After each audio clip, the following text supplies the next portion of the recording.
Iran এবং আমেরিকার মধ্যে যে যুদ্ধ হয়েছে, সেই যুদ্ধে আমেরিকার MQ-9 রিপার যে ড্রোন, এই ড্রোনের টোটাল যে মজুদ ছিল তার 25% শেষ এই যুদ্ধে। অর্থাৎ ড্রোন ইরানের আকাশে পাঠালে সেটা একেবারে ধ্বংস করে দিয়েছে সাথে সাথে ইরান, কোনো রক্ষে নেই। ইসরায়েলেরও প্রচুর পরিমাণে ড্রোন ইরানের আকাশ থেকে ধ্বংস হয়েছে, আর আমেরিকার অনেকগুলো বিমান তো গেছে, সেটা তো সবাই জানেন কম বেশি। এদিকে ইসরায়েলের গোয়েন্দা সংস্থা এবং সামরিক বাহিনী খুব অবাক হয়েছে। কেন অবাক হয়েছে?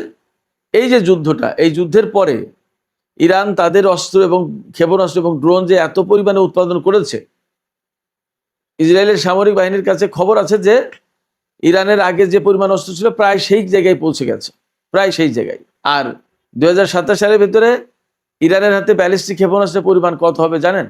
ইসরায়েলি গোয়েন্দা সংস্থার তথ্য হচ্ছে 2027 সালের মাঝামাঝি ইরানের হাতে এত পরিমাণে ব্যালিস্টিক ক্ষেপণাস্ত্র হবে, যে পরিমাণে ব্যালিস্টিক ক্ষেপণাস্ত্র 2025 সালে অর্থাৎ গত বছরের জুন মাসে যে যুদ্ধ হলো, 12 দিনের যুদ্ধ, এই যুদ্ধ শুরুর আগে ইরানের হাতে যত ছিল সেই পরিমাণে, অর্থাৎ 2-3টা যুদ্ধে যে পরিমাণে খরচ হয়েছে ইরানের ব্যালিস্টিক ক্ষেপণাস্ত্র বা আধার তো সমস্ত সবকিছু ফুলফিল হয়ে আগের অবস্থায় চলে যাবে আগামী 6 মাসের ভেতরে।